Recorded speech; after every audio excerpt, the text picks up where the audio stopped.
The Nigerian Senate, in the bid to shore up Nigeria's revenue earnings, has passed the Deep Offshore and Inland Basin Production Sharing Contract Act of 2004 Amendment Bill 2019.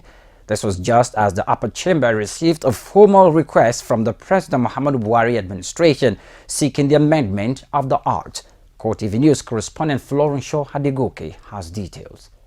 The Deep Offshore and Inland Basin Production Sharing Contract Act Amendment Bill 2019 was passed by the upper chamber after consideration of the report of the Joint Committees on Petroleum Upstream, Gas and Finance. With the passage of the bill, it is estimated that Nigeria stands to benefit about 400 billion naira being revenue due to the federal government from international oil companies operating in the country. The Senate, during the clause-by-clause consideration of the committee's report, however, amended Clause 17 of the Act, which recommended 10 years for a future review of the law, but it resulted in a disagreement.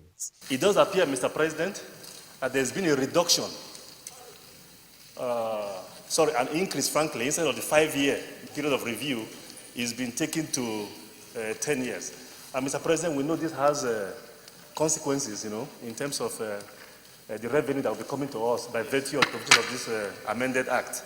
In his response, Chairman of the committee, Senator Basi Akpan, explains that the Nigerian National Petroleum Corporation and international oil companies bemoaned the 5-year period, which they say is insufficient to take certain final investment decisions. I'm sure we have also shared documents like this. We all have it, where we have compared Nigeria with other competing markets. We must ensure that whatever law we are passing does not disincentivize investment, but will also balance government revenue. Mr. President, Mr. Chair, I believe that what you have done, what you have championed, is that you are increasing royalty currently on the existing, based on the existing act, from 1.3% to almost 18%. It is the best we can achieve, and it's in line with industry practice.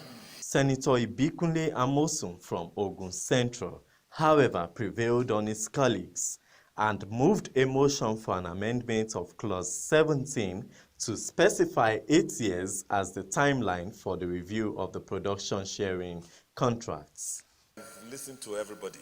Indeed, at some instances, I have to call and reconfirm again because I was there throughout. Yesterday, they all argued that they needed more than 5 years to just wait. Indeed, at some point in time, I even interjected and said, no, this is about Nigeria, and this is what we should do. The GMD of NNPC, after some time, agreed that, okay, let's jack it up to, he said 7 or 8 years. In his remarks, the President of the Senate, Ahmad Lawan, says the National Assembly has made history with the passage of the bill for an amendment of Production Sharing Contracts Act. By passing this bill, Nigeria will gain at least $1.5 billion in 2020 as a result of passing this act, this amendment. We are going to do many more, and I want to congratulate our joint committee. And in fact, at this point, I would also like to congratulate Mr. President and the executive side of government. Earlier, the President of the Senate read an executive communication from President Muhammadu Buhari requesting the amendment of the Act. Florence Adegoke, Core TV News, Abuja.